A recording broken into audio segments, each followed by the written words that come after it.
माता की। सम्मानित मंच,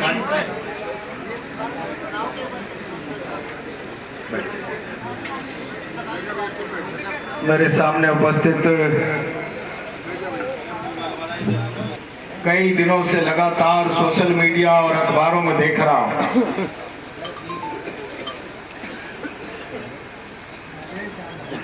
डोंगरी बांध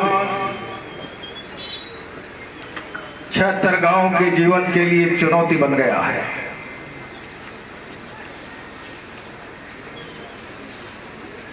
लगातार कई दिनों से चल रहा था। 27 तारीख को मकसूदनपुरा में मीटिंग होने वाली, पहले भी 2-4 बैठ गए। तब मैंने कल चलाकर ही कहा,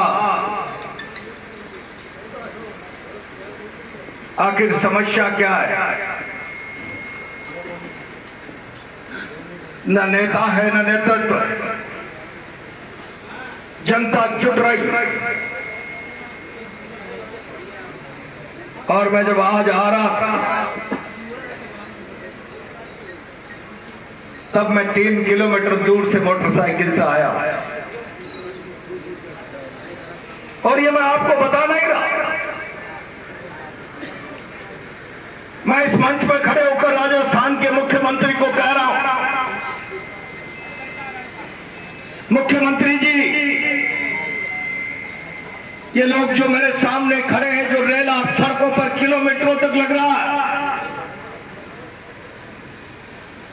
ये भारतीय जनता पार्टी द्वारा लाया गया कोई जन समूह नहीं है किसी नेता की सभा के लिए। ये अपने जीने के हक अधिकारों के लिए, न्याय और इंसाफ मांगने के लिए, सरकार के सामने गुहार लगाने के लिए स्वयं को खुद ब खुद लड़ने की मानसिकता बनाकर चलकर आया हुआ जन समुदाय।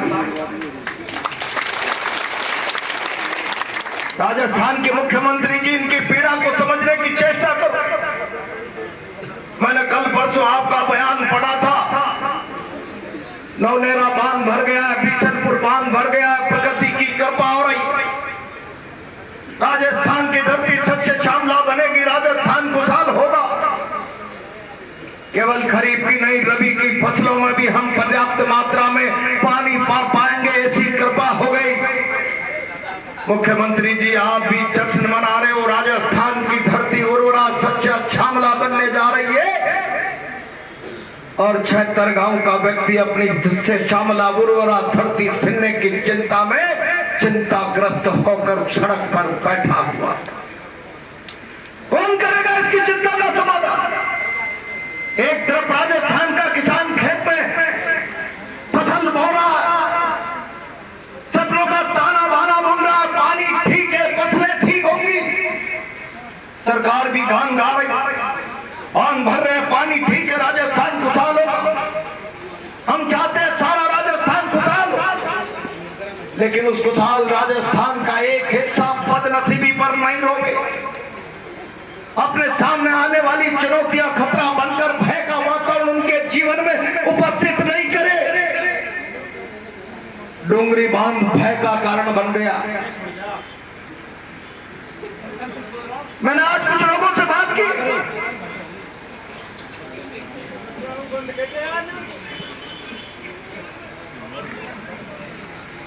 76 गांव का विस्थापन, और मुझे कहा गया 76 गांव का विस्थापन तो केवल डोंगरी बांध बंधने के लिए भ्राव क्षेत्र के कारण किया जाएगा, और इसके बाद हेडलाइन पर दिल्ली, बंबई,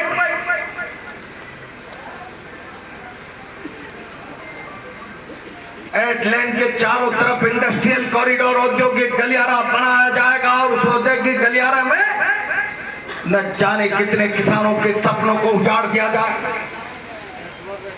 मैं आज बहुत जिम्मेदारी से यहां से राजस्थान के मुख्यमंत्री को और मोदी जी को कहना चाहता, विकास के नाम पर किसी को अपने घर से, परिवार से, संपत्ति से, पशुधन से महरूम करना शासन को लगता है हम विकास के रास्ते पर आगे बढ़ रहे हैं। लेकिन जब किसी का मकान टूटता है, किसी का पशुधन गांव छूटता है, तब पुरखों की विरासत से उसका बंधन टूटता है। न जाने कितने सपने टूटते हैं, न जाने कितनी सुनहरी यादें, न जाने कितनी पीढ़ियां उसके परिवार की वृद्धि हुई है। वहां पर मंगल गीत गाए गए, वहां पर न जाने कितने लोग पैदा हुए हैं, किसी के हाथ मिले हुए हैं। वो सारी यादों का खून होता है मुख्यमंत्री। और ये चिंता आज की नहीं, विकास के नाम पर लोगों की जमीनें छीनने वाली सरकार से कहना चाहता हूं, लोगों की कराहटों पर, लोगों की तकलीफों पर, लोगों की दुख भरी दास्तां के ऊपर तुम विकास की इमारत खड़ी करना चाहोगे। इनको दफन करके, इनके हक अधिकार को दफन करके उस पर विकास की इमारत खड़ी करना चाहोगे।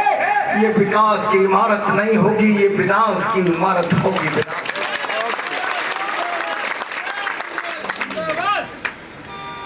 1894 में अंग्रेजों ने कानून बनाया था, हम रेल लाइनें बिछाएंगे, सड़कें बिछाएंगे, कुछ और करेंगे, देश के किसानों की जमीनें छीनेंगे।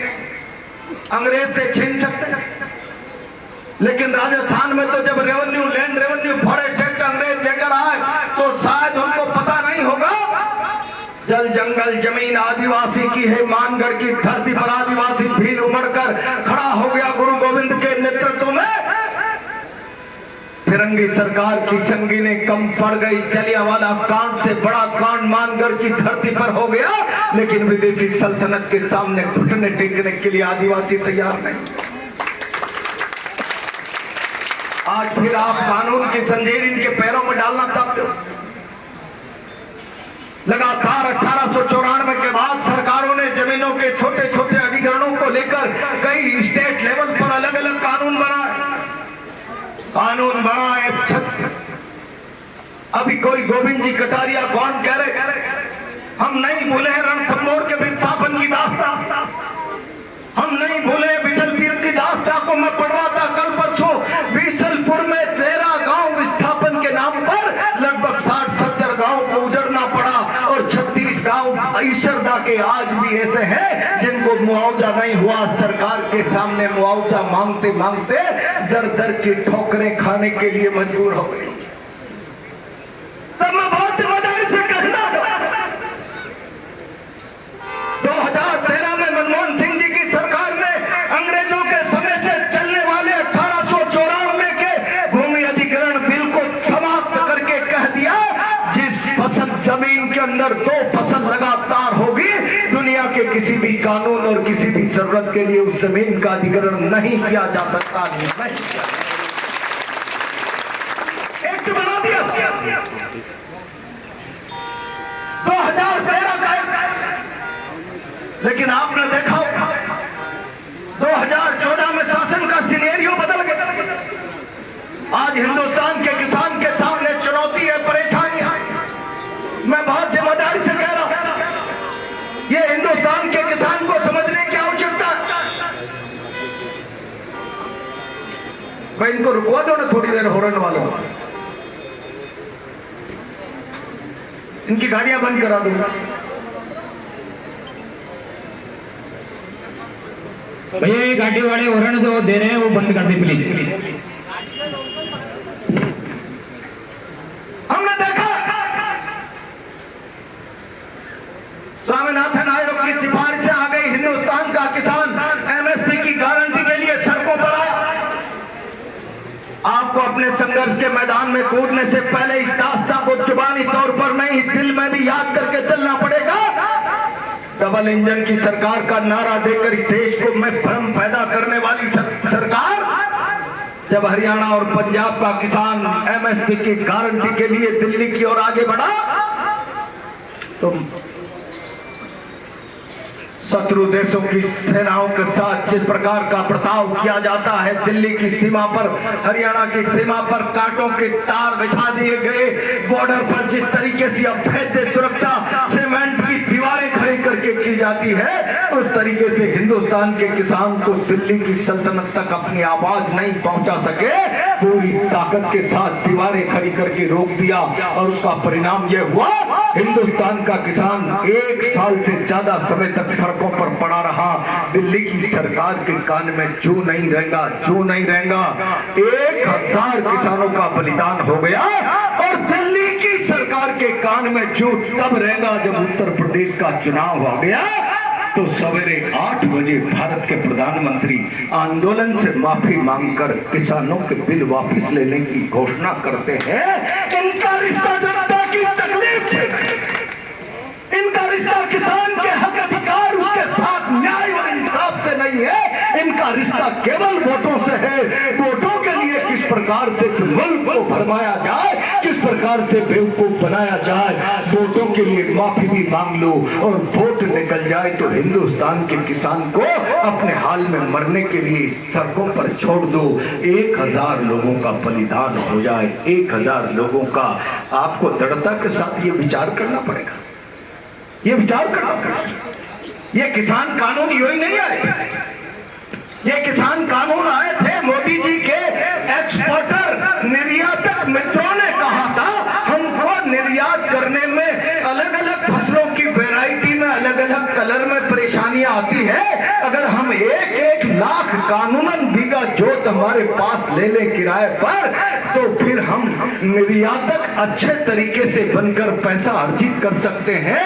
अपने निर्यातक मित्रों की धन दौलत बढ़ाने के लिए कानून लेकर आ गए, इनको भंडारण के लिए अथाह जमीनें दे दी।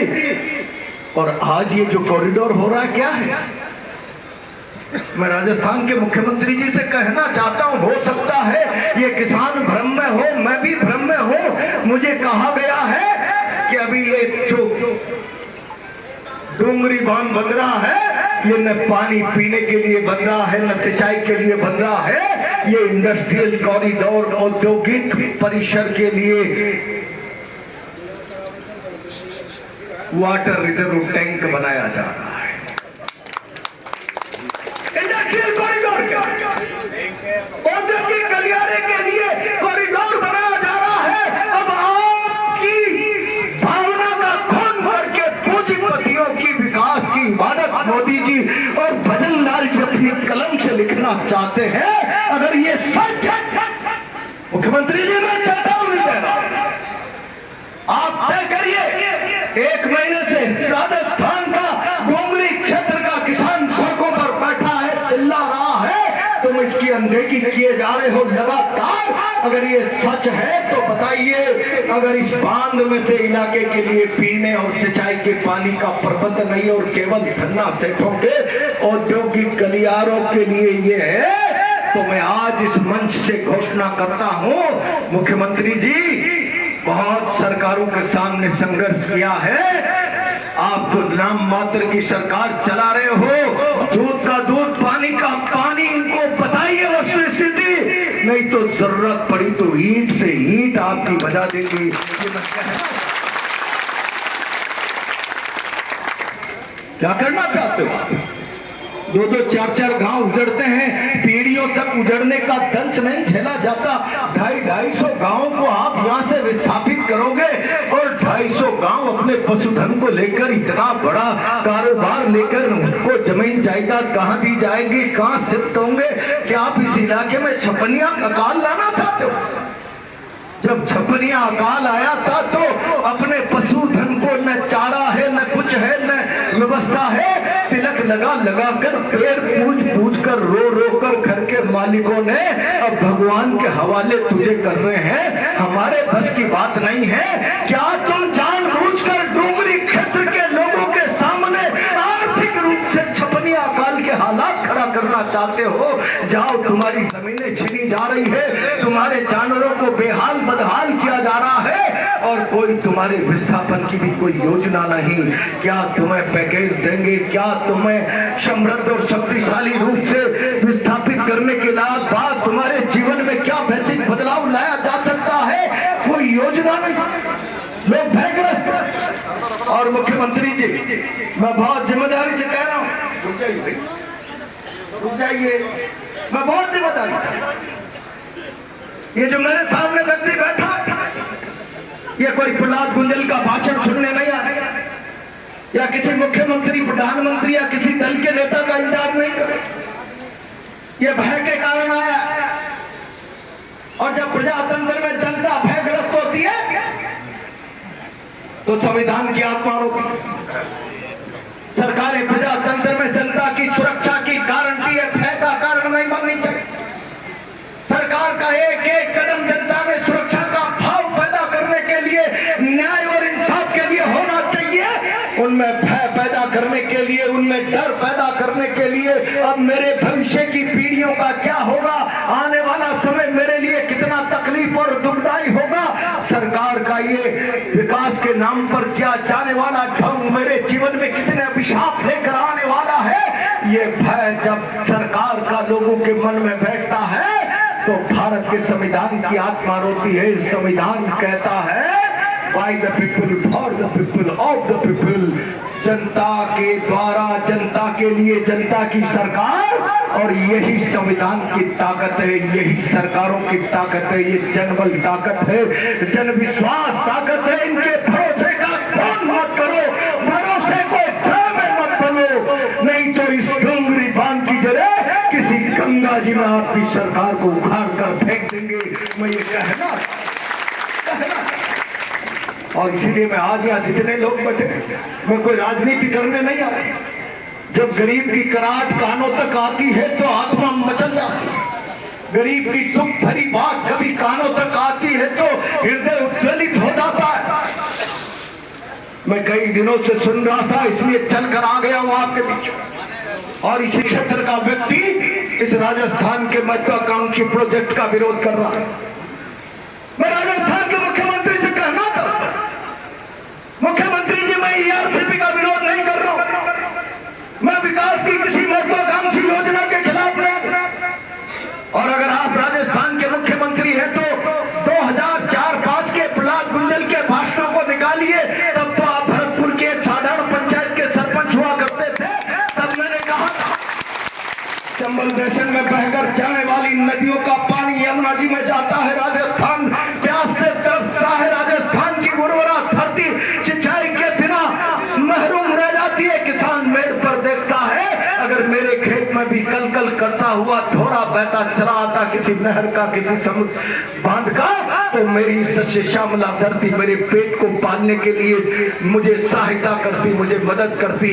तब मैंने कहा था रोकिए चंबल बेसिन की नदियों के पानी को। 2005 विकास का नजरिया हमारा, लेकिन विकास बहुमत के आधार पर नहीं चलता। 1000 लोगों का विकास करने के लिए 10 लोगों का गला काट दिया जाए। 10 जिलों के साथ न्याय के लिए 250 गांव की जिंदगियों को उजाड़ दिया जाए, इनके साथ नाइंसाफी कर दी जाए। ये विकास का रास्ता नहीं, ये न्याय और इंसाफ का रास्ता नहीं। और इसीलिए मैं मुख्यमंत्री जी चेतावनी देके कह रहा हूं, यहाँ की समिति के लोगों को बुलाओ। किरोड़ी लाल जी, आप ताकतवर नेता, शायद आपकी की विधानसभा उन्हीं की है।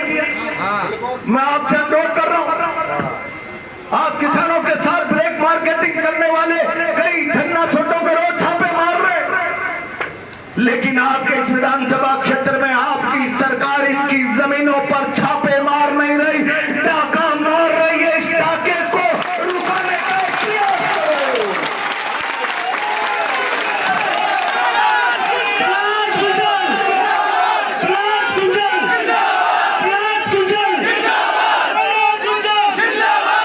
किरोड़ी लाल जी, आपकी सरकार डाका डाल रही है। डोंगरी क्षेत्र के लोगों के भविष्य के सपनों के ताने बाने पर डाका डाल रही है।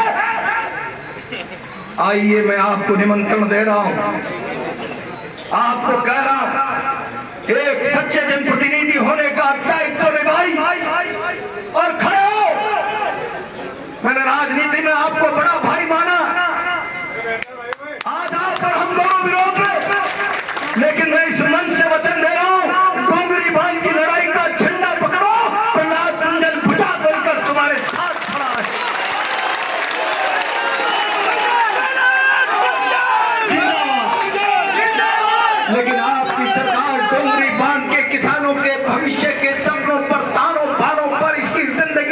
जमीन पर डाका डालती रहे और किरोड़ी लाल जी जैसा समृद्ध शक्तिशाली नेता अपनी चश्मा के नंबर बदलकर चुपचाप बैठा रहे, भविष्य आपको भी अपराध अपनी डायरी में लिख देगा, गुनाह के रूप में आपकी चुप्पी को लिख देगा।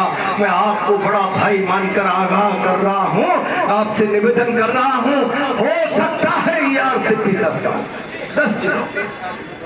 लाई, लेकिन आप ERCP पर एक कदम आगे बढ़ने से पहले अगर 250 गांव के सपने छीनना चाहते हो तो इनके साथ न्याय और इंसाफ की आपकी रणनीति क्या है, योजना क्या है, जब तक इस टेबल पर बैठकर फैसला न हो एक कदम आगे नहीं बढ़ने दिया जाएगा, एक कदम।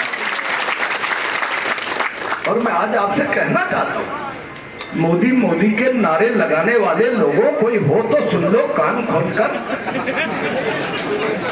पंजाब और हरियाणा का 1000 किसान अपने हक अधिकार के लिए दिल्ली की सड़क के किनारे संघर्ष करता करता मर गया, और 2015 में जब भूमि अधिग्रहण कानून को संशोधन किया तो मनमोहन जी ने कहा था 70% किसानों, 80% आदिवासी क्षेत्र के लोगों की सहमति के बगैर कोई सरकार भूमि का अधिग्रहण नहीं कर सकती।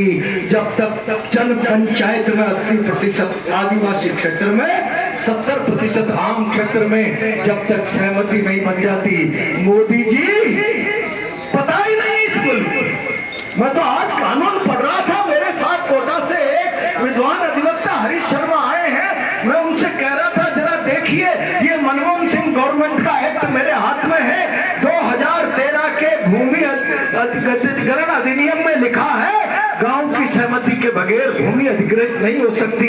तब वकील साहब ने निकालकर मुझसे कहा 2015 में मोदी जी ने उसके ताला लगा दिया, काला फेर दिया। हम जब चाहेंगे जब हमारे पूंजीपति मित्र अडानी अंबानी की फैक्ट्रियां बनाने के लिए किसानों की जमीन छीन लेंगे, इसके लिए कोई सहमति की जरूरत नहीं है। क्या अभी मोदी मोदी लगाने की जरूरत है? और इसलिए चुनौती दो, आओ, जब तक हमारे साथ न्याय और इंसाफ की बात इस साजन पर बैठकर तय नहीं हो जाती, डोंगरी की दिशा में एक कदम बढ़े तो इलाके के लोगों की लाशों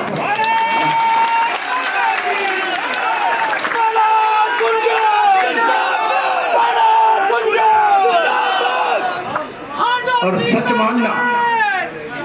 मानना, मुख्यमंत्री जी, किरोड़ी लाल जी, आइए लोगों के बीच में। क्या है आपका विकास का महत्वाकांक्षी एजेंडा, सपना, और उसके बदले में विकल्प क्या है बताइए। और अगर मोदी जी के केवल औद्योगिक घरानों को समृद्ध शक्तिशाली बनाने के लिए उनके विकास की इमारत की बुनियाद में मेरे किसानों की सपनों की हत्या है, केवल और केवल इंडस्ट्रियल गलिया, औद्योगिक गलियारे, इंडस्ट्रियल कॉरिडोर के लिए रिजर्व वाटर टैंक बन रहा है, तो मैं आज इस मंच से कह रहा हूं, मेरी पार्टी से मैं परमिशन लूंगा और आपकी लड़ाई में कंधे से कंधा मिलाकर आपके साथ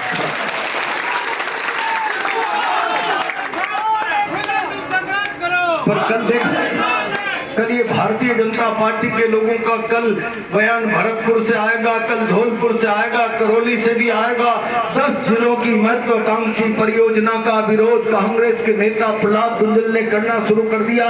मैंने किसी महत्वाकांक्षी योजना का नहीं, आपकी महत्वाकांक्षी योजना में मेरे डोंगरी के 250 गांव के परिवारों के सपनों का खून हो रहा है, उसके साथ न्याय की बात की है, उसके साथ इंसाफ की बात कर रहा है। और जब तक आपके पास उसके साथ न्याय और इंसाफ का एजेंडा स्पष्ट नहीं होगा, आ जाओ। कितने तोप तमंचे हैं, कितनी ताकत है, कितना हौसला है। किसान जब हाथ में चेड़ी लेकर निकलता है ना, तो पुलिस के डंडे की एक चोट लगती है, चेड़ी की 2 लगती है।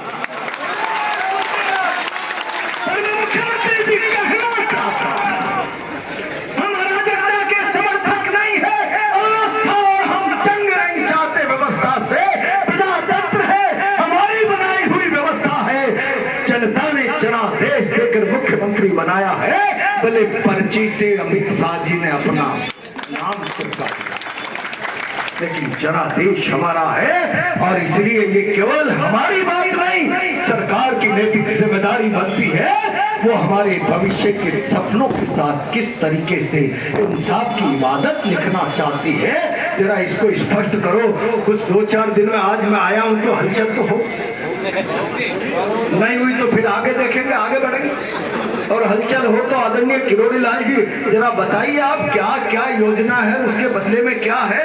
यहाँ पंचों के गले उतरेगी तो फिर बात मानेंगे, पंचों के गले जाजम पे नहीं उतरी तो फिर तो करो। और मुझे मेरी पार्टी में बात करने दो भाई, मेरे को तो कूदना ही पड़ेगा।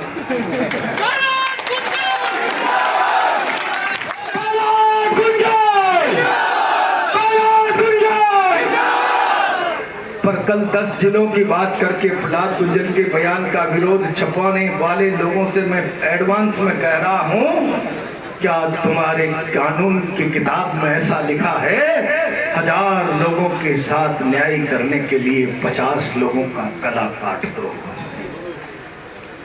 ये विधान की व्यवस्था है, ये न्याय और इंसाफ का रास्ता है। प्रजातंत्र में न्याय 1000 को मिले ना मिले, एक आदमी के साथ अन्याय नहीं होना चाहिए, ये हमारी संविधान की आत्मा कहती है। और मोदी जी, अमित शाह जी, भजन लाल जी, तुम संविधान की आत्मा में खंजर मारते हो, खंजर मारते हो। संविधान की आत्मा को जर्जर मत करो, जख्मी मत करो। मैं इस मंच से चुनौती दे रहा हूं, फिर कह रहा हूं, ये दुखी आत्माएं मेरा भाषण सुनने नहीं आए, इनके दुख में प्रहलाद गुंजन की बात से मल्लम जरूर लग रहा है, लेकिन इनके साथ इतनी नाइंसाफी मत करो। सरकारों का काम भय पैदा करना नहीं, सुरक्षा की गारंटी देना, सुरक्षा के भाव पैदा करना। आप बच नहीं सकते आपकी सरकार के किसी कदम से। अगर इलाके के एक आदमी में भी भय पैदा होता है तो सरकार का भय मंत्रिमंडल का पूरा जिम्मा है। आप बताओ अगर डूंगरी में क्या कर रहे हैं, भय में रखना चाहते हैं, सुरक्षा देना चाहते हैं। यहाँ का बैठा हुआ गरीब किसान जिसकी यहाँ पीढ़ियां बदल गई, न जाने कितने वर्षों से सच्चे श्यामला अरोड़ा धरती जिसने इसकी 50 पीढ़ियों को पाला है, इसके कई सपनों के ताने पाने पूरे किए, बेटी का ब्याह हुआ है, बेटियों का ब्याह हुआ है, न जाने कितने सपने इसी उर्वरक का माँ धरती ने पूरे किए हैं सपने। उसको मत छीनो, हमारे जो सपने पूरे हुए थे उनका खून मत करो, उनका खून मत करो, न्याय इंसाफ लिखो। हम 1 सप्ताह का टाइम सरकार को दे रहे हैं, आप कमेटी बनाओ, सरकार स्थिति स्पष्ट करे और फिर ये जाजम माने तो ठीक, नहीं माने तो जो जंग का ऐलान आप करेंगे मैं भी आपके साथ रहूंगा। बहुत